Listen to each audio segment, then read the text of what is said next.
ചിന്തയ്ക്കായിട്ട് മത്തായി എഴുതിയ സുവിശേഷം 25-ാം അധ്യായത്തിലേക്ക് വരാം. ഇന്ന് നമ്മുടെ പ്രിയ ബേബി സഹോദരൻ സ്നാനം ഏൽക്കുവാൻ തീരുമാനിച്ചിരിക്കുന്നതായ ദിവസമാണ്. കഴിഞ്ഞ ആഴ്ച സഹോദരനോട് പറഞ്ഞു, ഇനിയും സ്നാനത്തെക്കുറിച്ചൊരു ക്ലാസ് സഹോദരനെ കൊണ്ട് എടുപ്പിക്കുന്നില്ല, അടുത്ത ആഴ്ച തന്നെ ചൂടോടെ തന്നെ ഞാനും സ്നാനപ്പെടാനായിട്ട് തീരുമാനിക്കുകയാണ് എന്ന്. അപ്പോൾ ഞാനതിനെക്കുറിച്ച് ചിന്തിച്ചു. ശരിക്കും പറഞ്ഞു കഴിഞ്ഞാൽ സ്നാനം കഴിക്കുന്നതിന് മുമ്പ് സ്നാനപ്പെടാൻ പോകുന്ന ആളുകൾക്ക് ക്ലാസ്സുകൾ എടുത്തു കൊടുക്കുന്ന ഒരു പതിവുണ്ട്. എന്താണ് ക്രിസ്തീയ ജീവിതം എന്നുള്ളതിനെക്കുറിച്ചാണ് പൊതുവിൽ അങ്ങനെ പഠിപ്പിക്കുന്നത്. അത് ആഴ്ചകളോ മാസങ്ങളോ ഒക്കെ നീണ്ടു നിൽക്കുന്നതായിട്ടുള്ള ക്ലാസ്സുകളാണ്. പക്ഷെ യഥാർത്ഥത്തിൽ നമ്മളിവിടെ എടുക്കുന്ന, നമ്മൾ ദൈവവചനത്തിൽ നിന്ന് ദിനംതോറും പഠിക്കുന്ന എല്ലാ ക്ലാസ്സുകളും ഒരർത്ഥത്തിൽ സ്നാനത്തിൻ്റെ ക്ലാസ്സുകളാണ്. സ്നാനപ്പെടാനുള്ളവർക്കും സ്നാനപ്പെട്ടവർക്കും വേണ്ടുന്നതായ ഒരു ക്ലാസ്സുകൾ തന്നെയാണ്. പിന്നെ സ്നാനത്തെ സംബന്ധിച്ച് പുതിയ നിയമത്തിൽ പറയുന്നതായിട്ടുള്ള എല്ലാ വാക്യങ്ങളും എടുത്ത് സ്നാനത്തെക്കുറിച്ച് വളരെ വിശദമായി, എന്താണ് സ്നാനം, ആർക്കാണ്, എപ്പോഴാണ്, എങ്ങനെയാണ് തുടങ്ങിയതായിട്ടുള്ള എല്ലാ വിഷയങ്ങളും നമ്മുടെ യൂട്യൂബ് ചാനലിൽ ഉണ്ട്. അതൊക്കെ സഹോദരനെ ഞാൻ നേരത്തെ അയച്ചു കൊടുക്കുകയും സഹോദരൻ അത് കേട്ടിട്ടുമുള്ളതാണ് അല്ലേ? അതെ. സ്നാനത്തെക്കുറിച്ച് പഠിക്കുന്നതിനേക്കാൾ ഏറെ പഠിക്കാനുള്ളത് സ്നാനം കഴിഞ്ഞിട്ടുള്ള ജീവിതത്തെക്കുറിച്ചാണ്. എന്നാൽ അതെല്ലാം പഠിച്ചു കഴിഞ്ഞിട്ട് സ്നാനപ്പെടുക എന്ന് പറയുന്നൊരു പരിപാടി ബൈബിളിൽ ഇല്ല. പത്രോസ് അപ്പോസ്തലൻ്റെ 1-ാമത്തെ പ്രസംഗത്തിൽ ഞാൻ വിചാരിക്കുന്നു ഒരു 15 മിനിറ്റോ 20 മിനിറ്റോ മാത്രമേ ക്രിസ്തീയ ജീവിതത്തെക്കുറിച്ച് സ്നാനപ്പെടാൻ തീരുമാനിച്ച ആളുകളോട് പത്രോസ് അപ്പോസ്തലൻ സംസാരിച്ചിട്ടുള്ളൂ. അതിൻ്റെ ചുരുക്കം എന്താ എന്നുള്ളതൊക്കെ അത് കഴിഞ്ഞ ആഴ്ച നമ്മൾ കേട്ടതാണ്. സ്നാനപ്പെടാൻ പോകുന്നവരോട് പറയാനായിട്ടുള്ളതേ ഉള്ളൂ, നിങ്ങൾ ഇത്രയും കാലവും നിങ്ങളുടെ ഇഷ്ടത്തിനനുസരിച്ച് നിങ്ങൾ ജീവിച്ചു, ഇനി അത് പറ്റില്ല. ഇനി നിങ്ങൾ എന്ത് കാര്യം ചെയ്യാൻ പോയാലും അത് ദൈവേഷ്ടത്തിന് ഒത്തവണ്ണമായിരിക്കണം. പിന്നെ നിങ്ങൾ ഈ ലോകത്തിലാണ് ജീവിക്കുന്നത്. ലോകത്തിലെ ആളുകൾ ജീവിക്കുന്നത് പോലെ ലോകത്തിലെ ആഗ്രഹങ്ങൾ കൊണ്ടോ മോഹങ്ങൾ കൊണ്ടോ ലോകത്തിൻ്റെ ആളുകളോ ആയിട്ട് നിങ്ങൾക്ക് ജീവിക്കാനായിട്ട് ഒരവകാശവും ഇല്ല. ഈ ലോകത്തിൽ നിന്ന്, ദുഷ്ടലോകത്തിൽ നിന്ന്, അല്ലെങ്കിൽ ഈ വക്രതയുള്ള തലമുറയിൽ നിന്ന് നിങ്ങൾ രക്ഷിക്കപ്പെടണം. ആദ്യത്തെ രക്ഷ നിങ്ങളുടെ ആത്മാവിൻ്റെ മരണത്തിൽ നിന്ന് ആത്മാവിൻ്റെ ജീവനിലേക്കാണ്. മരണത്തിൽ നിന്ന് ആത്മീക ജീവനിലേക്കാണ് നിങ്ങൾ രക്ഷപ്പെടുന്നതെങ്കിൽ അതിനോട് ചേർന്ന് നിങ്ങളുടെ ജീവിതാന്ത്യം വരെ നിങ്ങൾക്ക് ഒരു രക്ഷയുണ്ട്.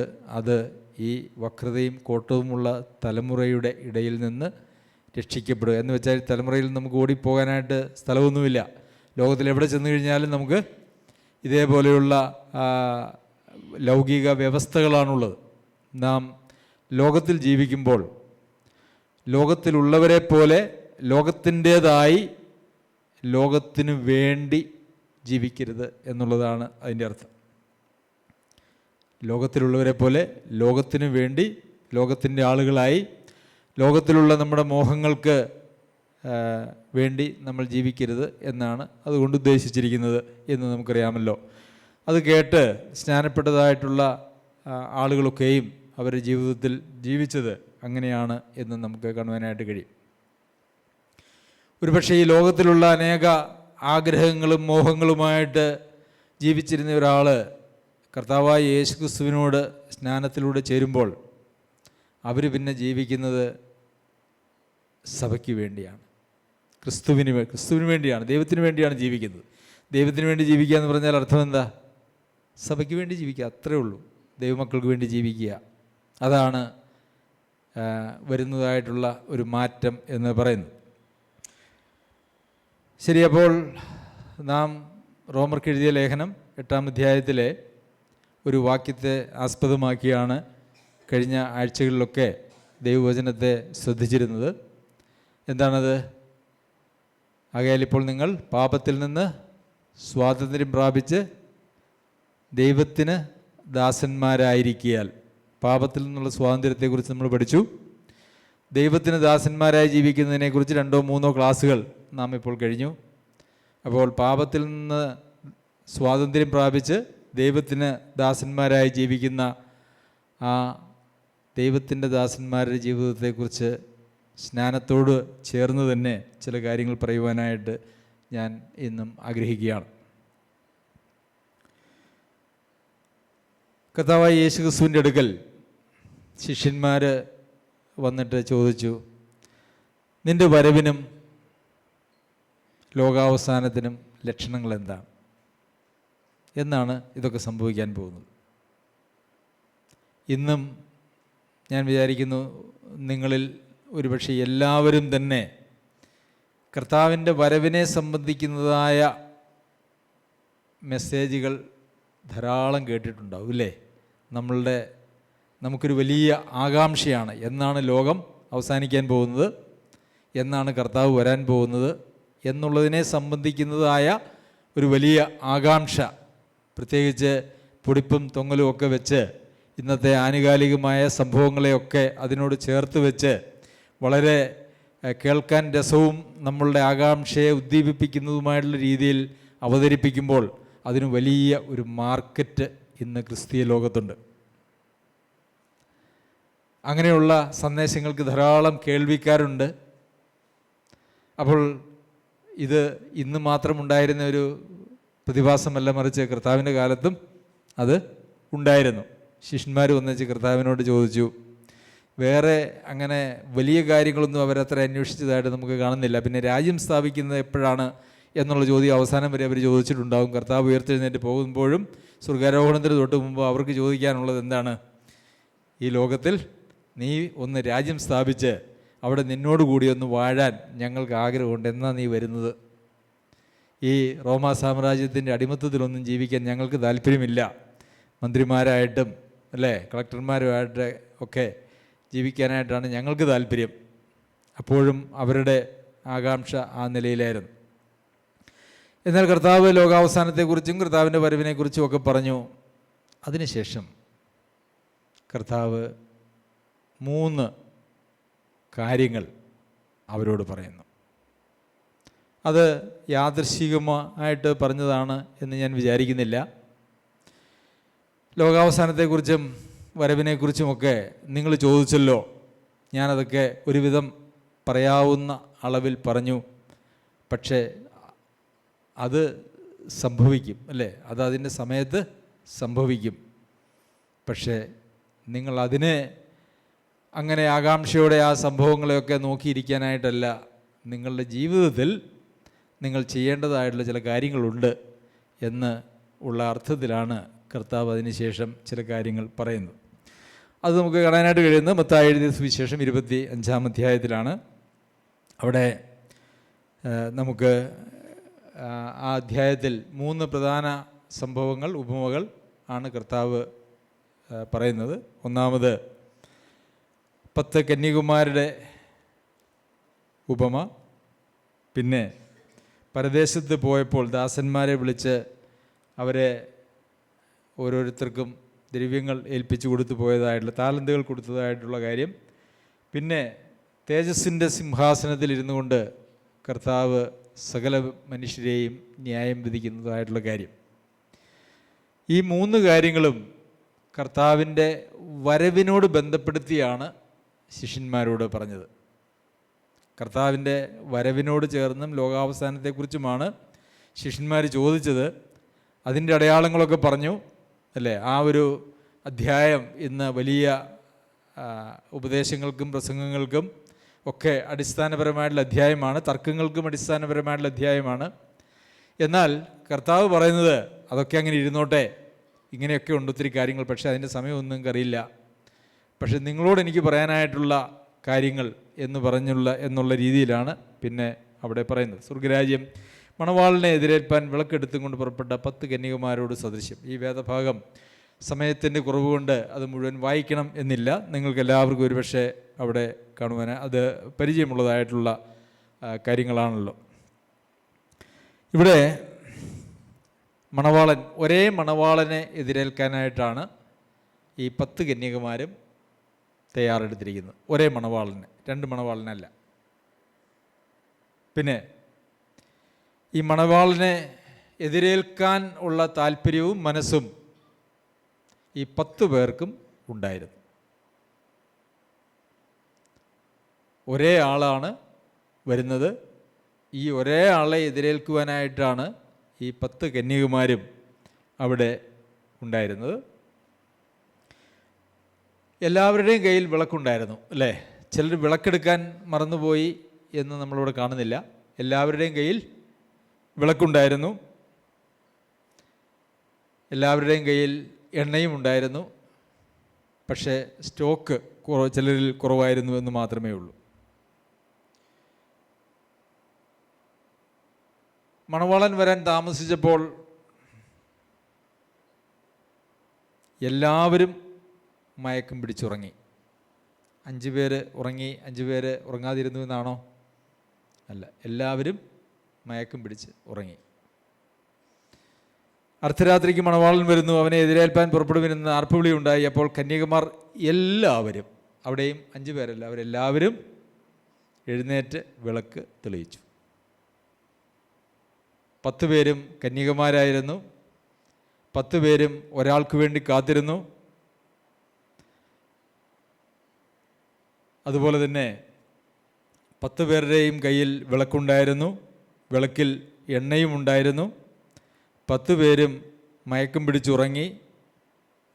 10 പേരും എഴുന്നേറ്റ് കർത്താവിനെ എതിരേൽപ്പാൻ, മണവാളിനെ എതിരേൽപ്പാൻ എഴുന്നേറ്റു. പക്ഷേ അപ്പോൾ എന്തു പറ്റി? 5 പേര് നോക്കിയപ്പോൾ അവളുടെ വിളക്കിൽ എണ്ണ തീർന്നു പോയി. അവർക്ക് സ്റ്റോക്ക് എണ്ണയില്ല. അപ്പോൾ അവിടെ ഈ 2 വിഭാഗം കന്യകമാരെക്കുറിച്ചും പറഞ്ഞിരിക്കുന്ന കാര്യത്തിൽ ഒരു വാക്ക് 5 പേരെക്കുറിച്ച് ഇല്ലാത്തതായും മറ്റ്5 പേരെക്കുറിച്ച് ഉള്ളതായും പറയുന്നുണ്ട്. എന്താണ് ആ വാക്ക്? ബുദ്ധി, അല്ലേ? അപ്പം ബുദ്ധി നമുക്ക് ആവശ്യമാണ്. ബുദ്ധിയുള്ള കന്യകമാരും ബുദ്ധി ഇല്ലാത്ത കന്യകമാരും. ബുദ്ധിഹീനർ എന്ന് പറയുന്നത് ഒരു പാപമാണ് എന്ന് നമ്മൾ ബൈബിളിൽ വായിക്കുന്നുണ്ട്.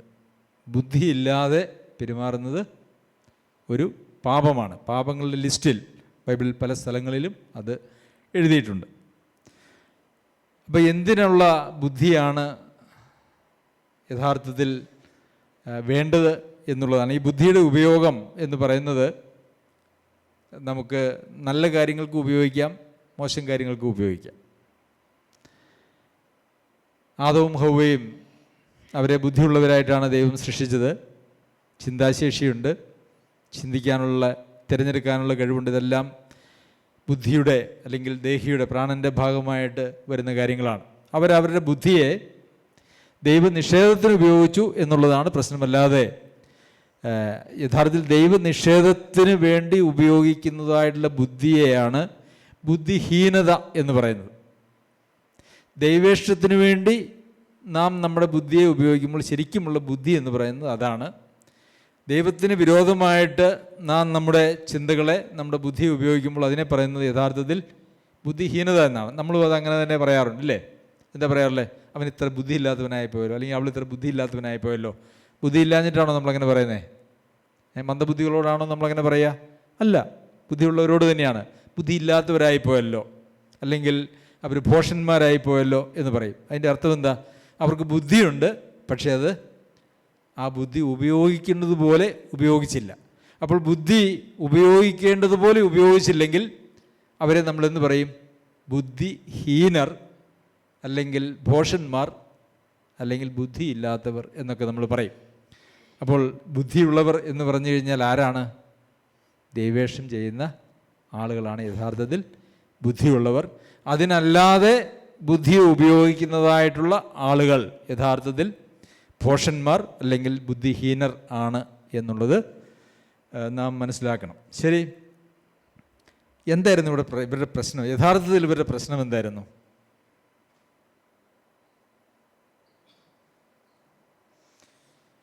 പത്താമത്തെ വാക്യത്തിലേക്ക് വരുമ്പോൾ, അവർ വാങ്ങുവാൻ പോയപ്പോൾ മണവാളൻ വന്നു, ഒരുങ്ങിയിരുന്നവർ അവനോടുകൂടെ കല്യാണസ്ഥിതിക്ക് ചെന്നു, വാതിലടയ്ക്കുകയും ചെയ്തു. അതിന് ശേഷം മറ്റേ കന്യകുമാരും വന്ന്, കർത്താവേ കർത്താവേ, ഞങ്ങൾക്ക് തുറക്കണമേ എന്ന് പറഞ്ഞു. അതിനവൻ, ഞാൻ നിങ്ങളെ അറിയുന്നില്ല എന്ന് സത്യമായിട്ട് നിങ്ങളോട് പറയുന്നു എന്ന് പറഞ്ഞു. ആകയാൽ നാളും നാഴികയും നിങ്ങൾ അറിയായികൊണ്ട് ഉണർന്നിരിപ്പിൻ.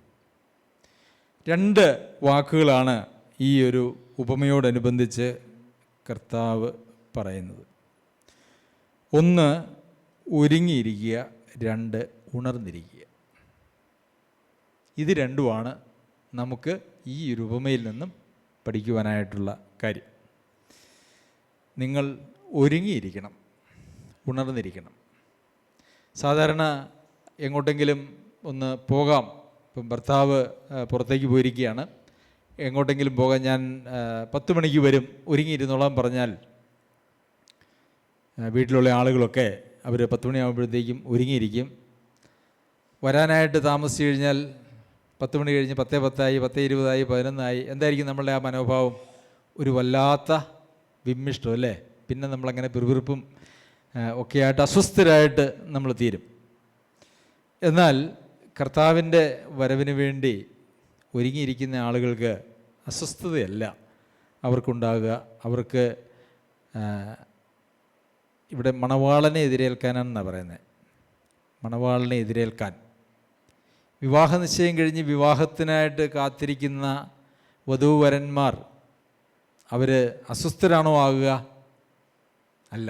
അവർ ആ വിവാഹ നിശ്ചയം അല്ല വിവാഹത്തിൻ്റെ സമയത്തെ ഓർത്ത് അവർ അങ്ങനെ നല്ല മനക്കോട്ടകളൊക്കെ കെട്ടി സ്വപ്നങ്ങളൊക്കെ കണ്ട് അങ്ങനെ ആകാംക്ഷയോടെ അങ്ങനെ നോക്കിയിരിക്കുക. അതാണ് കർത്താവിൻ്റെ വരവിനെ, ഒരു മണവാളൻ്റെ വരവിന് വേണ്ടി മണവാട്ടി കാത്തിരിക്കുന്നത് പോലെയുള്ള ഒരു കാത്തിരിപ്പിൻ്റെ ഫലമെന്ന് പറയുന്നത്. അപ്പോൾ ഇവിടെ ഞാൻ നിങ്ങളെ അറിയുന്നില്ല, ഈ കർത്താവ് ഉണർന്നും ഒരുങ്ങിയും ഇരിക്കാത്ത ആളുകളെക്കുറിച്ച് കർത്താവ് പറയുന്നത് എന്താണ്? ഞാൻ നിങ്ങളെ അറിയുന്നില്ല. I have no business. എനിക്ക് നിങ്ങളുമായിട്ട് ഒരു ബന്ധവുമില്ല, ഒരു ബന്ധവുമില്ല. പ്രിയമുള്ളവരെ, ലോകാവസാനത്തെക്കുറിച്ചും കർത്താവിൻ്റെ വരവിനെക്കുറിച്ചും, അത് മഹാപീഠനത്തിൻ്റെ മുമ്പാണോ ശേഷമാണോ നടുക്കാണോ, അങ്ങനെയൊക്കെയുള്ള ഒത്തിരി വാദപ്രതിവാദങ്ങൾ ലോകത്ത് നടപ്പുണ്ട് അല്ലേ? ഞാൻ അതിലേക്കൊന്നും കടക്കാറില്ല, അതിനെക്കുറിച്ചൊന്നും അങ്ങനെ വളരെ വിശദമായി ഞാൻ അതിനെക്കുറിച്ച് പഠിച്ചിട്ടില്ല. എന്നാൽ എനിക്ക് എൻ്റേതായിട്ടുള്ള ബോധ്യങ്ങളുണ്ട്. അത് ഒരുവിധം പഠിക്കുവാനായിട്ടുള്ള പക്വത നിങ്ങൾക്കാവുമ്പോൾ അത് പഠിപ്പിക്കുന്നതുമാണ്. പിന്നെ അതിനെക്കുറിച്ച് എനിക്കും കുറച്ചുകൂടിയൊക്കെ കൃത്യത വരേണ്ടതുണ്ട്. കാരണം ദൈവവചനം എടുത്തു വെച്ചിട്ട് നമുക്ക് തോന്നിയതുപോലെ പഠിപ്പിക്കുവാനായിട്ട് ഒരിക്കലും ദൈവം അനുവദിക്കുന്നില്ല. പഠിപ്പിച്ചാൽ അത് കൃത്യമായിരിക്കണം, പിന്നെ അത് തെറ്റാണെന്ന് പറയുവാനായിട്ട് പാടില്ല. അപ്പോൾ അതുകൊണ്ട് പിന്നെ എന്ന് മാത്രവുമല്ല, കർത്താവിൻ്റെ അടുത്തത് ചോദിച്ചപ്പോഴും കർത്താവ് അത്ര വ്യക്തമായിട്ടില്ല. 24-ാം അധ്യായം കർത്താവിൻ്റെ വരവിനെക്കുറിച്ചും ലോകാവസാനത്തെക്കുറിച്ചും ഒക്കെയാണ് കർത്താവ് പഠിപ്പിച്ചത് അല്ലേ? എന്നാൽ 24-ാം അധ്യായം വായിച്ചു കഴിയുമ്പോൾ എല്ലാ സംശയവും മാറി ക്ലിയർ ആവേണ്ടതല്ലേ? ആണ്. പക്ഷേ ആകുന്നുണ്ടോ? ഇല്ല. അതിൻ്റെ അർത്ഥം എന്താ? കർത്താവ് മനഃപൂർവ്വം ചില അവ്യക്തതകൾ ആ വിഷയത്തിൽ ഇട്ടിട്ടുണ്ട്, മനഃപൂർവ്വം ഇട്ടിട്ടുണ്ട്. അപ്പോൾ പിന്നെ കർത്താവ് അവ്യക്തമായിട്ടിരിക്കുന്ന കാര്യത്തെക്കുറിച്ച് നമുക്ക് വ്യക്തത വേണമെന്ന് പറഞ്ഞാൽ പറ്റുമോ ബാബു സഹോദര? പറ്റുകയില്ല. പക്ഷേ കർത്താവ് പറഞ്ഞത് എൻ്റെ വരവിൻ്റെ സമയം നിങ്ങൾ അറിയുക എന്നുള്ളതല്ല, നിങ്ങളെപ്പോഴും ഒരുങ്ങിയിരിക്കണം, ഉണർന്നിരിക്കണം. അപ്പോൾ കർത്താവ് ഇത്രാം തീയതി ഇത്രാം മണിക്ക് വരുന്നു എന്ന് പറഞ്ഞു കഴിഞ്ഞാൽ ആർക്കെങ്കിലും ഉണർന്നിരിക്കേണ്ടതിൻ്റെ ആവശ്യമുണ്ടോ? ഒരുങ്ങിയിരിക്കേണ്ടതിൻ്റെ ആവശ്യമുണ്ടോ? ഇല്ല, അല്ലേ? കർത്താവ് ഈ സെപ്റ്റംബറിലോ ഒക്ടോബറിലോ ഒക്കെ വരുമെന്ന് ആരോ പറഞ്ഞതായിട്ട് അങ്ങനെ എന്തോ ഒരു വാർത്തയും ഞാൻ കേട്ടു, എവിടെയോ അങ്ങനെ കേട്ടു. അങ്ങനെയൊന്നുമില്ല. കർത്താവ് വരുന്ന സമയവും അതിൻ്റെ നാഴികയൊക്കെ കർത്താവ് വെളിപ്പെടുത്തിയിട്ടുണ്ടെങ്കിൽ പിന്നെ ഈ ഉണർന്നിരിക്കുക, ഒരുങ്ങിയിരിക്കുക എന്ന് പറഞ്ഞൊരു പരിപാടി ബൈബിളിൽ ആവശ്യമില്ല. അപ്പോൾ ഇപ്പോൾ നിങ്ങൾക്ക് മനസ്സിലായോ കർത്താവിൻ്റെ വരവിനെ സംബന്ധിക്കുന്നതായിട്ടുള്ള അവ്യക്തത ദൈവവചനത്തിൽ എഴുതിയിരിക്കുന്നതിൻ്റെ രഹസ്യം? അത് വ്യക്തമാക്കി തരാൻ കർത്താവ് ഒരിക്കലും ഉദ്ദേശിച്ചിട്ടില്ല. കാരണം അത് അങ്ങനെ വ്യക്തമാക്കി തന്നാൽ നമ്മൾ മടിയന്മാരായി, ഉഴപ്പന്മാരായി, ദൈവനിഷേധികളായി പോവും. ശരി. അപ്പോൾ ഒരുങ്ങിയിരിക്കണം, ഉണർന്നിരിക്കണം. പ്രിയമുള്ളവരെ, കർത്താവ് എപ്പോഴാണ് വരുന്നതെന്ന് നമുക്ക് ആർക്കും അറിയില്ല. കർത്താവിനെ നമ്മൾ കണ്ടുമുട്ടുന്നത് കർത്താവ് ഇങ്ങോട്ട് വന്നിട്ടും നമ്മൾ അങ്ങോട്ട് ചെന്നിട്ടും ആകാം, അല്ലേ? കർത്താവിനെ യഥാർത്ഥത്തിൽ കർത്താവ് വരുമ്പോൾ എന്താ സംഭവിക്കുന്നത്?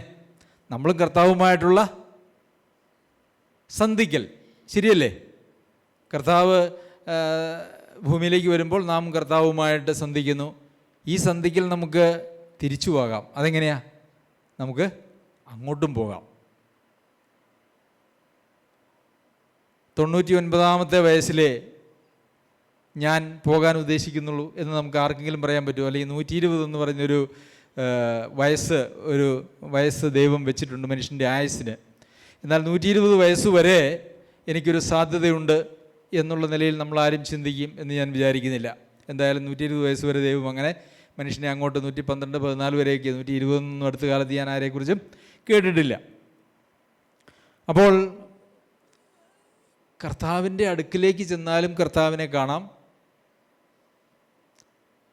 അതിനുള്ള ഒരു ഒരുക്കവും ഒരു ഉണർന്നിരിപ്പും നമുക്കുണ്ടോ? ഉണ്ടോ? ഉണ്ടോ? ഉണ്ട്, ഉണ്ട്. ദൈവത്തിന് സ്തോത്രം. ഉണർന്നും ഒരുങ്ങിയും ഇരിക്കുക. അതിനെക്കുറിച്ച് ഈ സ്വന്തം മണവാളനെന്ന് കരുതി മണവാളനെ എതിരേൽപ്പാൻ വിളക്കുമായി കാത്തിരുന്നതായിട്ടുള്ള 5 പേരെ കർത്താവിന് അറിയില്ല എന്ന് പറഞ്ഞു. യഥാർത്ഥത്തിൽ ഈ ഉണർന്നും ഒരുങ്ങിയും ഇരിക്കാത്ത ആളുകളെ സംബന്ധിച്ച് കർത്താവിന് പറയാനുള്ളത് ഒന്നേ ഉള്ളൂ: ഞാൻ അവരെ അറിയുന്നില്ല. അപ്പോൾ ദൈവം മനുഷ്യനെ അറിയുന്നതായ ആ ഒരു പാലം എന്ന് പറയുന്നത് എന്താണ്?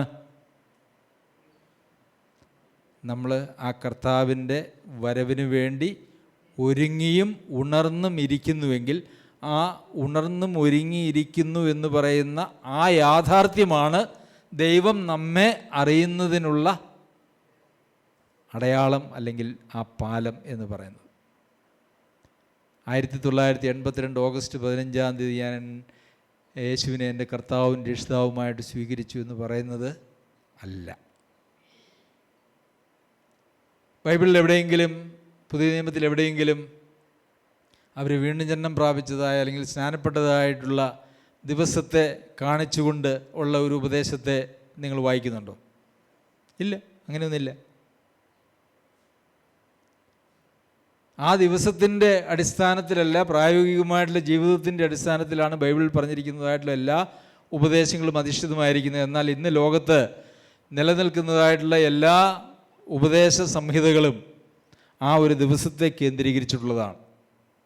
എന്നാൽ വചനത്തിൽ കർത്താവിൻ്റെ വരവിൻ്റെ ദിവസത്തിൽ വെളിപ്പെടുന്നതിനെക്കുറിച്ചും അതിനുവേണ്ടി നോക്കിയിരിക്കുന്നതിനെക്കുറിച്ചും ഉള്ള ആ ഒരു പോയിന്റിനെ ആസ്പദമാക്കിയാണ് കർത്താവിൻ്റെ വരവ് എന്നുള്ളതാണ്. ഈ എബ്രായർക്ക് എഴുതിയ ലേഖനം 9-ാം അധ്യായത്തിൻ്റെ 27-ാം വാക്യത്തിൽ, ഒരിക്കൽ മരിക്കുകയും പിന്നെ ന്യായവിധിയും മനുഷ്യർക്ക് നിയമിച്ചിരിക്കുകയാൽ ക്രിസ്തുവും അങ്ങനെ തന്നെ അനേകരുടെ പാപങ്ങളെ ചുമപ്പാൻ ഒരിക്കൽ അർപ്പിക്കപ്പെട്ടു. തനിക്കായി കാത്തു നിൽക്കുന്നവരുടെ രക്ഷയ്ക്കായി അവൻ പാപം കൂടാതെ രണ്ടാമത് പ്രത്യക്ഷനാവും. അപ്പോൾ കർത്താവ് ആർക്ക് വേണ്ടി പ്രത്യക്ഷനാവും എന്നാണ് പറയുന്നത്? തനിക്ക് വേണ്ടി കാത്തു നിൽക്കുന്നവരുടെ. ഈ കാത്തു നിൽക്കുന്നവരാണ് ഉണർന്നും ഒരുങ്ങിയും ഇരിക്കുന്നത്, അല്ലേ? പ്രിയമുള്ളവരെ, അങ്ങനെ ഒരു കാത്തു നിൽപ്പ്, കർത്താവ് എന്നാണോ വരുന്നത്, ഇന്ന് വരുമോ, ഇന്ന് രാത്രി വരുമോ, നാളെ വരുമോ, എൻ്റെ ഈ ആയുസ്സിൽ വരുമോ, കർത്താവ് എപ്പോഴാണ് വരുന്നത് എന്നുള്ളത് നോക്കി ആ കർത്താവിൻ്റെ വരവിനായിട്ട് കാത്തിരിക്കുന്നവർ മാത്രമാണ് ഉണർന്നിരിക്കുന്നതും ഒരുങ്ങിയിരിക്കുന്നതും. അവരെ മാത്രമാണ് കർത്താവ് അറിയുന്നത്. വചനത്തിൻ്റെ പൊതുവായിട്ടുള്ള ആശയങ്ങളും ഉപദേശങ്ങളും ഒക്കെ എടുത്തു വെച്ചാൽ അങ്ങനെ പറയുവാനായിട്ട് കഴിയുള്ളൂ, അല്ലേ? വീര്യപ്രവൃത്തികൾ ചെയ്തവരെയും ഭൂതങ്ങളെ പുറത്താക്കിയവരെയും പ്രവചനങ്ങൾ നടത്തിയവരെയും കുറിച്ചും കർത്താവ് പറയുന്നത് എന്താ? ഞാൻ നിങ്ങളെ ഒരു നാളും അറിഞ്ഞിട്ടില്ല എന്നാണ്. കർത്താവിൻ്റെ കൂടെ ഭക്ഷണം കഴിക്കുകയും കർത്താവിൻ്റെ പ്രസംഗങ്ങൾ തെരുക്കളിൽ കേൾക്കുകയും ചെയ്തതായിട്ടുള്ള അനേകരോടും കർത്താവ് പറയുന്നത് എന്താ? ഞാൻ നിങ്ങളെ അറിഞ്ഞിട്ടില്ല എന്നുള്ളതാണ്. അപ്പോൾ കർത്താവ് നമ്മെ അറിയുന്നത് നാം ആ കർത്താവിന് വേണ്ടി നോക്കിയിരിക്കുന്നതായ, കാത്തിരിക്കുന്നതായ, ഉണർന്നിരിക്കുന്നതായ, ആകാംക്ഷയോടെ ഉണർന്നിരിക്കുന്നതായ ഒരു ആത്മീക അവസ്ഥയിലേക്ക് വരുമ്പോഴാണ്. അപ്പോഴാണ് നമ്മൾ ക്രിസ്തുവിൽ വസിക്കുന്നു, അവനിൽ വസിക്കുന്നു, അവനിൽ നടക്കുന്നു എന്നൊക്കെ പറയാനായിട്ട് കഴിയുന്നത്. കർത്താവ് വരുന്നത് തന്നിൽ ജീവിക്കുന്ന ആളുകൾക്ക് വേണ്ടിയാണ്, തന്നിൽ വസിക്കുന്നവർക്ക് വേണ്ടിയാണ്, തന്നെ കാത്തിരിക്കുന്നവർക്ക് വേണ്ടിയാണ്, തന്നെ ആകാംക്ഷയോടെ ഉണർന്നിരിക്കുന്നതായ ആളുകൾ. അങ്ങനെയുള്ള ആളുകളാണ് യഥാർത്ഥത്തിലുള്ള ബുദ്ധിമാന്മാർ. അല്ലാത്തവരൊക്കെയും ഭോഷന്മാരും ബുദ്ധിഹീനരുമാണ് എന്ന് നമുക്കറിയാം. റോമർക്ക് എഴുതിയ 8-ാം അധ്യായത്തിലും ആത്മാവെന്ന ആദ്യദാനം ലഭിച്ചിരിക്കുന്ന നാമും നമ്മുടെ ശരീരത്തിൻ്റെ വീണ്ടെടുപ്പായ പുത്രത്വത്തിന് കാത്തുകൊണ്ട് ഉള്ളിൽ ഞരങ്ങുന്നു. ഞാൻ ഞരങ്ങുന്നു എന്നാണോ അവിടെ? അല്ല, നാമും. അപ്പോൾ ആത്മാവെന്ന ആദ്യദാനം നമുക്ക് ലഭിച്ചിട്ടുണ്ട് എന്നുള്ളതിൻ്റെ തെളിവായിട്ട് നമുക്കവിടെ എന്താ കാണാൻ കഴിയുന്നത്? ഞരക്കം. എന്തിനുള്ള ഞരക്കമാണ്? ശരീരത്തിൻ്റെ വീണ്ടെടുപ്പ്. അന്ന് വെച്ചാൽ കർത്താവിൻ്റെ വരവെങ്കിലാണല്ലോ നമ്മളുടെ ശരീരത്തിൻ്റെ വീണ്ടെടുപ്പ്. അവിടെയും നാം കാണുന്നത് കർത്താവിൻ്റെ വരവിന് വേണ്ടി, ആ അന്ത്യ നിമിഷത്തിനു വേണ്ടി ഞരക്കത്തോടെ, അല്ലേ, കാത്തുകൊണ്ട് ഉള്ളിൽ ഞരങ്ങുന്നു. നമ്മളുടെ ഞരക്കം പലപ്പോഴും എപ്പോഴാണ്?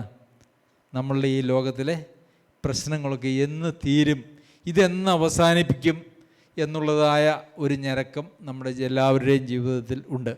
എന്നാൽ നമ്മളുടെ ഞരക്കം അങ്ങനെയല്ല. അതിനുവേണ്ടി ആവരുത്. അങ്ങനെ ഞരങ്ങുന്നവർ ഈ ലോകത്തെ സ്നേഹിക്കുന്നവരും ലോകത്തിലുള്ളതിനെ മോഹിക്കുന്നവരും ലോകത്തിൽ സുഖവും സന്തോഷവും അന്വേഷിക്കുന്നവരുമാണ്. കർത്താവ് വാഗ്ദത്തം ചെയ്തതായിട്ടുള്ള സുഖവും സന്തോഷവും ഒക്കെ നിത്യതയിലാണ് എന്നുള്ളത് നമുക്കറിയാമല്ലോ. ഇവിടെ കഷ്ടങ്ങളുടെ ഇടയിലൂടെയുള്ള, രോഗങ്ങളുടെ ഇടയിലൂടെയുള്ള, അപമാനത്തിൻ്റെയും നിന്ദയുടെയും പീഡനത്തിൻ്റെയും ഇടയിലൂടെ ഒരാൾ നിത്യതയെ നോക്കിക്കൊണ്ട് സന്തോഷിക്കുന്ന ഒരു സന്തോഷം മാത്രമേ നമുക്ക് ഈ ലോകത്തിലുള്ളൂ. അല്ലാതെ നമുക്ക് എന്തെങ്കിലും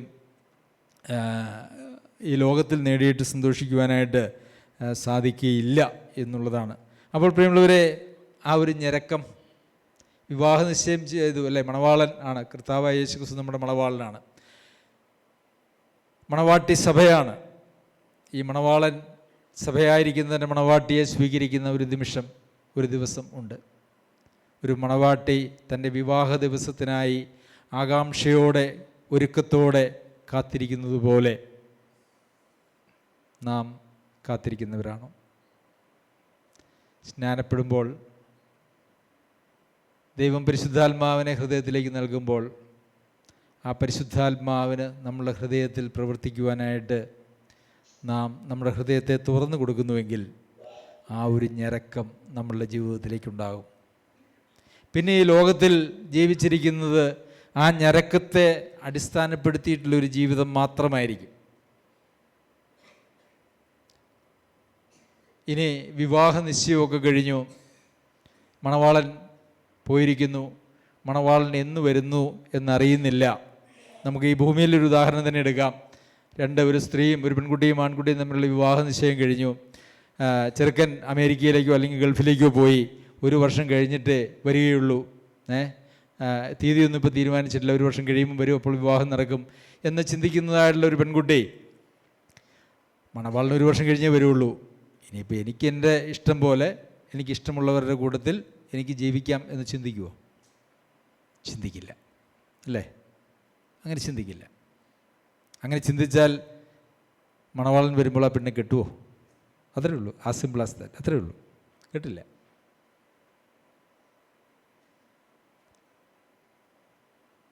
അപ്പോൾ ആ മണവാളൻ്റെ വരവിന് വേണ്ടി ഒരുങ്ങിയും കാത്തും ഞരക്കത്തോടെയും ഇരിക്കുന്നതായ ആളുകളെ സ്വീകരിക്കാനായിട്ടാണ് കർത്താവ് വരുന്നത്. അപ്പോൾ പിന്നെ ഇവിടെ ജീവിക്കുമ്പോൾ നാം എന്താണ് ചെയ്യേണ്ടത്, അല്ലേ? ഒരുങ്ങിയിരിക്കണം. ഈ ഒരുക്കം എന്താണ് എന്നുള്ളതാണ് കർത്താവ് 25-ാം അധ്യായത്തിൽ പറയുന്നത്. ഒരു മനുഷ്യൻ പരദേശത്ത് പോകുമ്പോൾ ദാസന്മാരെ വിളിച്ച് തൻ്റെ സമ്പത്ത് അവരെ ഏൽപ്പിച്ചു. ഒരുവൻ 5 താലന്ത്, ഒരുവന് 2, ഇങ്ങനെ ഒരുവൻ 1, ഇങ്ങനെ ഓരോരുത്തന് അവനവൻ്റെ പ്രാപ്തി പോലെ കൊടുത്തു യാത്ര പുറപ്പെട്ടു. അപ്പോൾ കർത്താവിൻ്റെ ധനം അല്ലെങ്കിൽ യജമാനൻ്റെ ധനം ഓരോരുത്തർക്കും അവരവരുടെ പ്രാപ്തി പോലെ എന്നാണ് നമ്മൾ വായിക്കുന്നത്. പ്രാപ്തി പോലെ. എല്ലാവർക്കും 5 വെച്ച് എല്ലാവർക്കും കൊടുത്തിട്ടില്ല. 5, 2, 1. ഓരോരുത്തരുടെയും പ്രാപ്തി പോലെ അവർക്ക് ദൈവം യജമാനൻ താലന്തുകളെ കൊടുത്തു.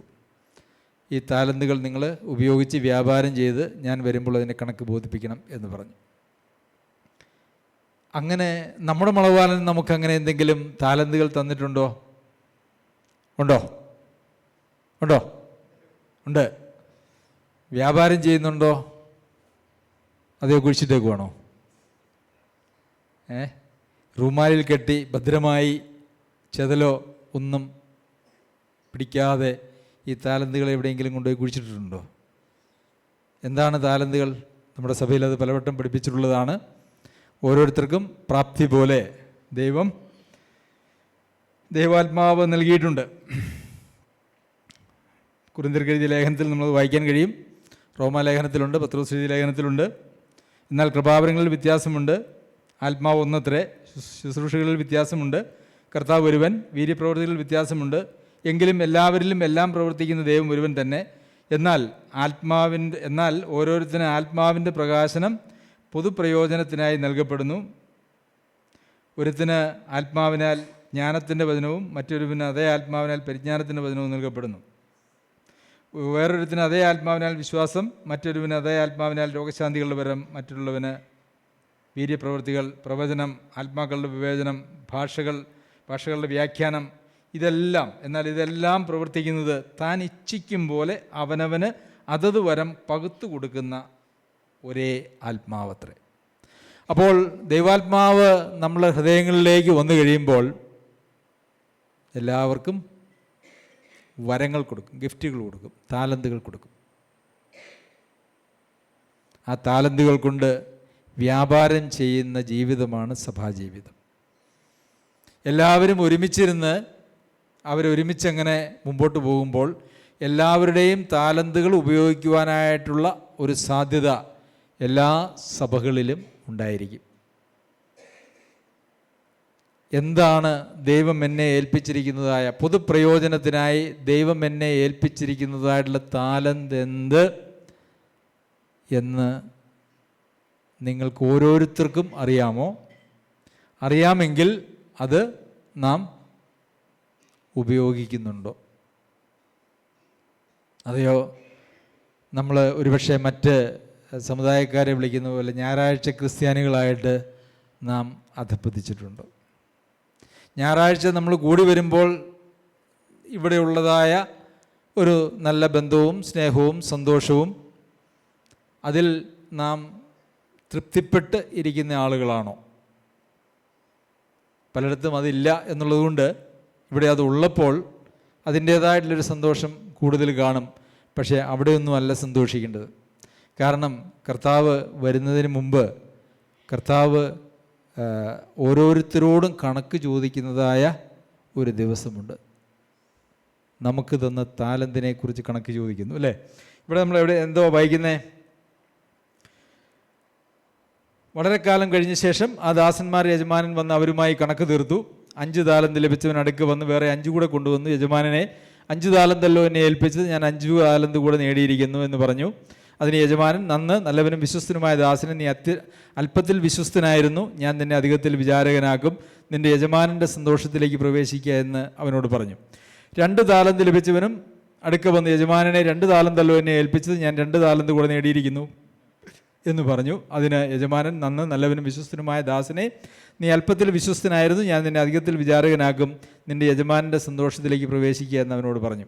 അപ്പോൾ ഈ 5ഉം 2ഉം കിട്ടിയ ആളുകൾ അവർ നേരെ ഇരട്ടി സമ്പാദിച്ചു, അല്ലേ? ഈ 2 ആളുകളോടും കർത്താവിൻ്റെ വചനം കൃത്യമായിരുന്നു, അല്ലേ? 5 ഉള്ളവൻ 5 കൂടെ കൊണ്ടുവന്നു, 2 ഉള്ളവൻ 2 കൂടി കൊണ്ടുവന്നു. അവരോടുള്ള കർത്താവിൻ്റെ വാക്കുകൾ എടുത്ത് നോക്കിയാൽ അത് കൃത്യമായിരുന്നു. കാരണം എന്താ? 2 4 കൊണ്ടുവന്നുള്ളൂ, 5 10 കൊണ്ടുവന്നു. ഓരോരുത്തർക്കും പ്രാപ്തി പോലെയാണ് ദൈവം കൃപാവരങ്ങളെ കൊടുത്തിരിക്കുന്നത്, ദാനങ്ങളെ കൊടുത്തിരിക്കുന്നത്, താലന്തുകളെ കൊടുത്തിരിക്കുന്നത്. ആ പ്രാപ്തിക്ക് ഒത്തവണ്ണം അവർ കൊണ്ടുവന്നാൽ ദൈവത്തിനത് സ്വീകാര്യമാണ്. അവിടെ 10 കൊണ്ടുവന്ന ആളോട് പ്രത്യേക ഒരു പരിഗണനയൊന്നും ദൈവം അവിടെ കാണിക്കുന്നില്ല. 4 കൊണ്ടുവന്ന ആളോട് പ്രത്യേകിച്ചൊരു പരിഗണനക്കുറവും അവിടെ കാണുന്നില്ല. ശരി, 1 താലന്ത് ലഭിച്ചവനും അടുക്ക വന്ന്, യജമാനനെ നീ വിതയ്ക്കാത്തിടത്ത് നിന്ന് കൊയ്യുകയും വിതറാത്തിടത്ത് നിന്ന് ചേർക്കുകയും ചെയ്യുന്ന കഠിന മനുഷ്യനെന്ന് ഞാൻ അറിഞ്ഞ് ഭയപ്പെട്ട് ചെന്ന് നിന്റെ താലന്ത് നിലത്ത് മറച്ചു വെച്ചു, നിൻ്റേതിതാ എടുത്തുകൊള്ളുക എന്ന് പറഞ്ഞു.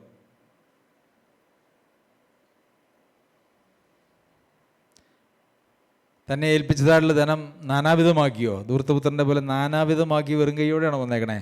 അല്ല, വളരെ സുരക്ഷിതമായി, അല്ലേ? യജമാനൻ തന്നതായിട്ടുള്ള ആ സമ്പത്തിനെ, താലന്തിനെ വളരെ സുരക്ഷിതമായി സൂക്ഷിച്ചു വെച്ച് അതങ്ങനെ തന്നെ കൊണ്ടുപോയി അങ്ങ് ഏൽപ്പിച്ചു. അതൊരു വലിയ കാര്യമായിട്ടാണ് നമുക്ക് തോന്നുന്നത്, അല്ലേ? ഒന്നും നഷ്ടപ്പെടുത്തിയില്ല, നേടിയിട്ടില്ല എന്നല്ലേ ഉള്ളൂ. പക്ഷെ ഒന്നും നഷ്ടപ്പെടുത്തിയില്ലല്ലോ, ഒരല്പം കരുണ കാണിക്കാൻ പാടില്ലേ എന്നുള്ളതാണ് നമ്മളുടെ ചിന്തയിൽ വരുന്നതായ കാര്യം. ഒരു രക്ഷയുമില്ല. എന്താ കർത്താവ് പറയുന്നേ? ദുഷ്ടനും മടിയനുമായ ദാസനെ.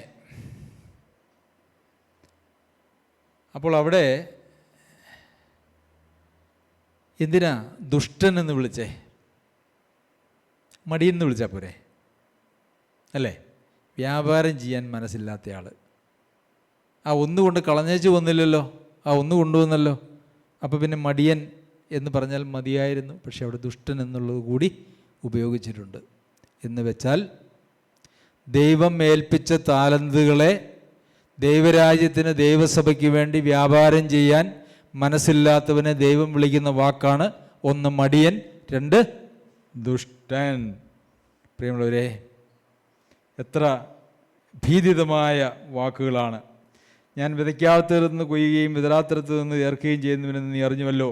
നീ എൻ്റെ ദ്രവ്യം പൊൻവാണിഭക്കാരെ ഏൽപ്പിക്കേണ്ടതായിരുന്നു. എന്നാൽ ഞാൻ വന്ന് എൻ്റേതും പലിശയോടുകൂടെ വാങ്ങിക്കൊള്ളുമായിരുന്നു. ആ താലന്ത് അവൻ്റെ പക്കൽ നിന്ന് എടുത്ത് 10 താലന്തുള്ളവനെ കൊടുപ്പിൻ. അങ്ങനെ ഉള്ളവനെ ഏവനും ലഭിക്കും, അവന് സമൃദ്ധിയുണ്ടാകും.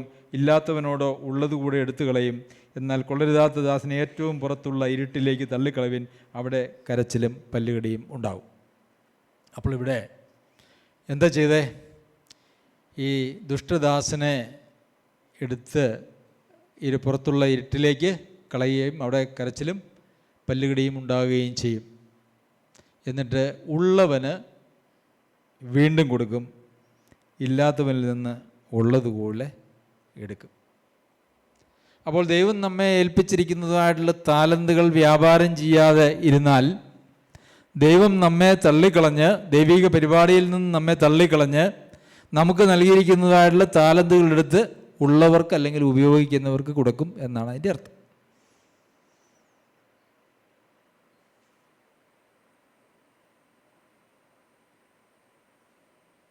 നമ്മുടെ ഉള്ളിൽ ഒരല്പം ഭയം തട്ടിയിട്ടുണ്ടോ? ബേബി സഹോദരാ, ഈ ജീവിതം ഒരല്പം കഠിനമാണ്. സ്നാനപ്പെട്ടവരെ, സഹോദരീ സഹോദരന്മാരെ, ഈ ജീവിതം ഒരല്പം കഠിനമാണ്. നമുക്ക് തോന്നിയതുപോലെ ജീവിക്കാവുന്ന, എന്നിട്ട് ഏതെങ്കിലും ഒരു വർഷത്തിൽ ഏറ്റുപറഞ്ഞ ദിവസത്തിൻ്റെ അടിസ്ഥാനത്തിൽ കർത്താവേ നീ എന്നെ സ്വീകരിക്കണമേ എന്ന് പറഞ്ഞുകൊണ്ട് ചെന്നാൽ പ്രവേശനമില്ലാത്ത ഒരു സ്ഥലമാണ് നിത്യത എന്ന് പറയുന്നത്.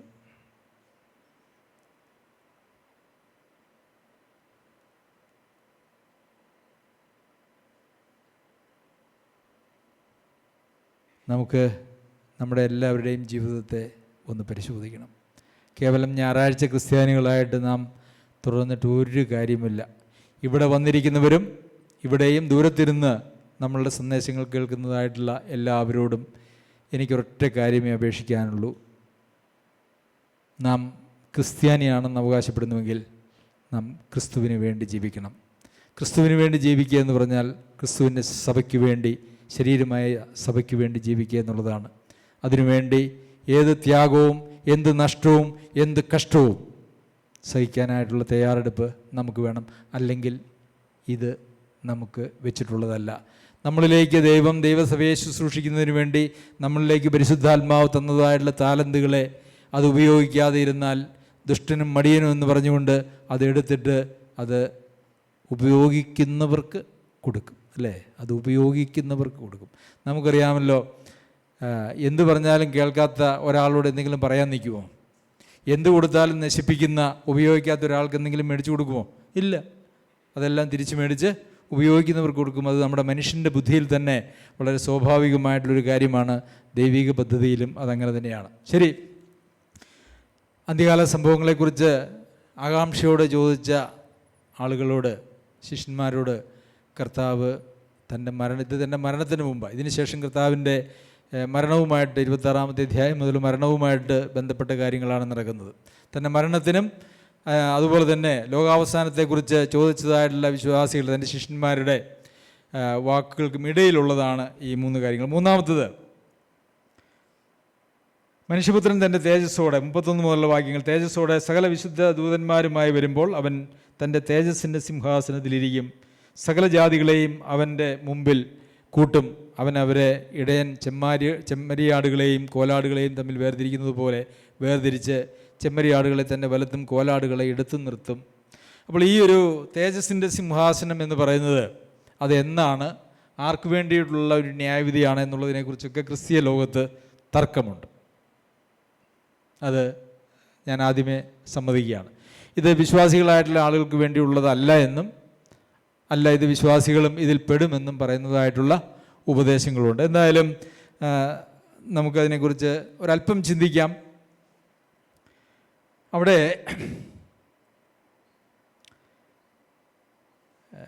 സമയത്തിൻ്റെ കുറവുകൊണ്ട് അത് എല്ലാം വായിക്കാനായിട്ട് ആഗ്രഹിക്കുന്നില്ല. ഈ ഇടത്തും വലത്തുമുള്ള ആളുകളോട് അവർ ചെയ്യാത്തതും ചെയ്തതുമായിട്ടുള്ള കാര്യങ്ങളെക്കുറിച്ചാണ് പറഞ്ഞിരിക്കുന്നത്, അല്ലേ? അത് കൂടുതലും നമ്മുടെ സൽപ്രവൃത്തികളുമായിട്ട് ബന്ധപ്പെട്ട കാര്യങ്ങളാണ് എന്നുള്ളത് നിങ്ങൾക്കറിയാമല്ലോ. നമ്മെ ദൈവം സൃഷ്ടിച്ച്, അല്ലെങ്കിൽ ക്രിസ്തുയേശുവിൽ സൃഷ്ടിച്ച് പുതിയ സൃഷ്ടിയാക്കി തീർന്നിരിക്കുന്നത് എന്തിനു വേണ്ടിയാണെന്ന് നമ്മൾ പഠിച്ചത്? സൽപ്രവൃത്തികൾക്കായിട്ട് സൃഷ്ടിക്കപ്പെട്ടിരിക്കുന്നു. ഇവിടെ ചോദിക്കുന്ന ചോദ്യങ്ങളൊക്കെ എന്തിനെക്കുറിച്ചാണ്? വിശന്നു, അല്ലേ? ആഹാരം തന്നു, നഗ്നനായിരുന്നു, ഉടുപ്പിച്ചു, ദാഹിച്ചു, വെള്ളം തന്നു, രോഗിയായിരുന്നു, നിങ്ങൾ വന്ന് കണ്ടു, അങ്ങനെയല്ലേ പറയുന്നേ? അപ്പോൾ ഇതും സൽപ്രവൃത്തികൾ തന്നെയാണ്. ഇവിടുത്തെ ഈ ന്യായവിധിയിൽ വിഷയമെന്ന് പറയുന്നത് മനുഷ്യൻ ചെയ്തതായിട്ടുള്ള സൽപ്രവൃത്തികളെക്കുറിച്ചാണ്. സൽപ്രവൃത്തികൾക്കായിട്ടാണ് ദൈവം ക്രിസ്തുയേശുവിൽ നമ്മെ സൃഷ്ടിച്ചിരിക്കുന്നത്. അപ്പോൾ എന്തായാലും ഈ ന്യായവിധി ഏത് സന്ദർഭങ്ങളിൽ ആർക്ക് വേണ്ടി നടക്കുന്നു എന്ന് പറഞ്ഞാൽ പോലും ഓരോരുത്തരും അവനവൻ്റെ പ്രവൃത്തിക്ക് തക്ക പ്രതിഫലം കൊടുക്കുമെന്നും നമ്മൾ വായിക്കുന്നുണ്ട്. ക്രിസ്തുവിൻ്റെ ന്യായാസനത്തിന് മുമ്പാകെ നാം വെളിപ്പെടേണ്ടതാകുന്നു നമ്മൾ വായിക്കുന്നുണ്ട്. അപ്പോൾ ഇവിടെ അല്ലെങ്കിൽ എവിടെയെങ്കിലും നാം ഒരു കണക്ക് കൊടുക്കേണ്ടി വരും. അപ്പോൾ ഇവിടെ തൻ്റെ അടുത്തുള്ള ആളുകൾ പറഞ്ഞു, നീ ഞങ്ങളുടെ അടുത്ത് വന്നിട്ടില്ലല്ലോ, നിന്നെ ഞങ്ങൾ കണ്ടിട്ടില്ലല്ലോ, നിന്നെയൊക്കെ കണ്ടായിരുന്നെങ്കിൽ ഞങ്ങൾ എത്രയോ അങ്ങയുടെ പാദം കഴുകി, അല്ലേ? പാദം കഴുകി എന്ത് വേണേലും നിനക്ക് വേണ്ടി ചെയ്യുമായിരുന്നല്ലോ. അപ്പോൾ കർത്താവ് എന്താ പറഞ്ഞേ? നിങ്ങൾ ഈ ചെറിയവരിൽ ഒരുവർക്ക് ചെയ്യാതിരിക്കുന്നിടത്തോളം നിങ്ങൾ ചെയ്യാതിരുന്നത് എനിക്ക് വേണ്ടിയാണ്. അതുപോലെ വലത്തുള്ളവരോട് നിങ്ങളിതൊക്കെ ചെയ്തു എന്ന് പറയും. ഞങ്ങൾ അറിഞ്ഞില്ലല്ലോ, നീ എപ്പോഴാണ് വന്നത്, ഞങ്ങളെപ്പോഴാണ് നിനക്ക് ചെയ്തേ, അല്ലേ? അങ്ങനെയല്ലേ ചോദിക്കുന്നേ? അവരറിഞ്ഞിട്ടേ ഇല്ല. അതെന്തുകൊണ്ടാണ്? അവർ പറയുന്നു, നീ ഞങ്ങളുടെ അടുത്ത് വന്നൊന്നും ഞങ്ങൾ അറിഞ്ഞിട്ടില്ല. അപ്പം ഈ ചെറിയവരിലൊരുവന് നിങ്ങൾ ചെയ്തിടത്തോളം നിങ്ങളതെല്ലാം എനിക്ക് വേണ്ടി ചെയ്തിരിക്കുന്നു. അപ്പോൾ ഇവിടെ ഒരു വ്യത്യാസം നമുക്ക് കാണാൻ കഴിയുന്നത്, ഈ വലത്തുള്ളതായ ആടുകൾ അവർ ചെയ്തത് പ്രത്യേകിച്ചൊരു അവരുടെ ഒരു കണക്ക് തീരുമാനിച്ച് എന്തെങ്കിലും ഒന്ന് ചെയ്തില്ലേ ശരിയാവില്ല. ദാ ഒരാൾ രോഗിയായിട്ടിരിക്കുന്നു, ഒന്ന് പോയി കണ്ടില്ലെങ്കിൽ എന്ത് വിചാരിക്കും, അതല്ലെങ്കിൽ അവർക്ക് ഉടുപ്പില്ല. ഈ അടുത്ത കാലത്ത് ഞാൻ ഒരാളെക്കുറിച്ച് കേട്ടു, അവരെല്ലാ വർഷവും ഒരു പുതിയ സെറ്റ് ഉടുപ്പ് അവരെല്ലാവരും മേടിക്കും. എന്നിട്ട് ഒരു വർഷം കഴിഞ്ഞ് ഉടുപ്പ് അവരേതെങ്കിലും പാവപ്പെട്ടവർക്ക് ദാനം ചെയ്യും. അപ്പോൾ ഞാൻ വിചാരിച്ചു, അവർ മേടിച്ച ഉടുപ്പ് ഒരു 5 വർഷം ഉപയോഗിച്ച് എല്ലാ വർഷവും പുതിയ ഉടുപ്പ് മേടിച്ച് ബാക്കിയുള്ളവർക്ക് കൊടുത്തിരുന്നെങ്കിൽ അത് എത്ര മാന്യമായിരുന്നു. അവർ വളരെ അഭിമാനത്തോടു കൂടിയാണ് പറയുന്നത്, ഞങ്ങളുടെ ഡ്രസ്സ് ഒരു വർഷമേ ഉപയോഗിക്കുകയുള്ളൂ, ഈ ഒരു വർഷം കഴിയുമ്പോൾ ഞങ്ങൾ അത് പാവപ്പെട്ടവർക്ക് കൊടുത്തിട്ട് ഞങ്ങൾ പുതിയ ഉടുപ്പ് ഞങ്ങൾ വാങ്ങിക്കും. പ്രിയമുള്ളവരെ, അതൊക്കെ ഈ പറഞ്ഞതുപോലെ ഗണത്തിൽപ്പെടുന്നതായിട്ടുള്ള ഒരു പ്രവൃത്തിയാണ്. നമ്മളുടെ സ്വഭാവമായി തീരണം എന്ത്? വിശപ്പുള്ള ഒരാളെ കണ്ടാൽ ഭക്ഷണം കൊടുക്കുന്നത് നമ്മളൊരു സ്വഭാവമായി മാറണം. രോഗിയായിരിക്കുന്ന ഒരാളെ ശുശ്രൂഷിക്കുക എന്ന് പറയുന്നത് അത് നമ്മളുടെ സ്വഭാവത്തിൻ്റെ ഭാഗമായിട്ട് തീരണം. അപ്പോൾ പിന്നെ നമ്മളെന്ത് ചെയ്യും? നമ്മുടെ സ്വഭാവത്തിൻ്റെ ഭാഗമാണെങ്കിൽ നമ്മളെന്ത് ചെയ്യും? നമ്മളറിയാതെ തന്നെ അതങ്ങനെ ചെയ്തുകൊണ്ടിരിക്കും. ആ സ്വഭാവത്തിൻ്റെ രൂപാന്തരമാണ് പരിശുദ്ധാത്മാവ് നമ്മിൽ വസിച്ചുകൊണ്ട് ബേബി സഹോദരൻ നമ്മൾ ചെയ്യുവാനായിട്ട് ആഗ്രഹിക്കുന്ന കാര്യം. അതല്ലാതെ എന്തെങ്കിലുമൊക്കെ തീരുമാനിച്ചുറപ്പിച്ച് ആരെയെങ്കിലുമൊക്കെ പ്രീതിപ്പെടുത്താൻ, അല്ലെങ്കിൽ നമ്മൾ ഏതെങ്കിലും സഹായം ചെയ്യുന്ന ആളുകളെ പ്രീതിപ്പെടുത്താനായിട്ട് നമ്മൾ ചെന്ന് അതിൻ്റെ എല്ലാ വശങ്ങളുമൊക്കെ ഒന്ന് ആലോചിച്ച് നമ്മൾ ചെയ്യുന്ന ഒറ്റപ്പെട്ട പ്രവൃത്തികൾക്ക് വേണ്ടി അല്ല ദൈവം നമ്മെ വിളിച്ചിരിക്കുന്നത്. അത് നമ്മുടെ സ്വഭാവത്തിൻ്റെ ഭാഗമായിട്ട് വന്നാൽ മാത്രമേ അത് ദൈവാത്മാവിൻ്റെ പ്രവർത്തനത്താൽ നമ്മുടെ രൂപാന്തരത്തിൽ നിന്ന് ഉളവായതായ കാര്യമാകുകയുള്ളൂ. ശരി, പ്രിയമുള്ളവരെ, കർത്താവ് വരുന്ന തീയതിയെക്കുറിച്ചും അതിൻ്റെ ലക്ഷണങ്ങളെക്കുറിച്ചും ഒക്കെയുള്ള നിങ്ങളുടെ മെസ്സേജുകൾ ഒരല്പം കേൾക്കുന്നവരാണെങ്കിൽ അതൊക്കെ ഒരല്പം കുറച്ചിട്ട്, അല്ലെങ്കിൽ വേണ്ട എന്ന് വെച്ചിട്ട്, ആ കർത്താവ് വരുമ്പോൾ ഏത് സമയത്ത് വന്നാലും ആ കർത്താവിനെ സ്വീകരിക്കുവാൻ നമ്മൾ ഉണർന്നും സുബോധമായിട്ടും ഒരുങ്ങിയും ഇരിക്കണം. ആകാംക്ഷയോടെ കാത്തിരിക്കണം.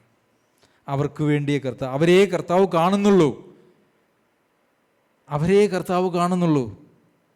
അവർ തമ്മിലേ ആ ബന്ധത്തിൻ്റെ പാലമുള്ളൂ. ഇനി അല്ലാത്തവരെക്കുറിച്ച് ബൈബിളിൽ ഒരു വാക്യമുണ്ട്, യാക്കോബ് എഴുതിയ ലേഖനം 4-ാം അധ്യായത്തിലാണ്. അവിടെ വിളിക്കുന്നൊരു പേരുണ്ട്, ഭീകരമായ ഒരു പേരാണ്, വ്യഭിചാരിണികളായുള്ളവരെ.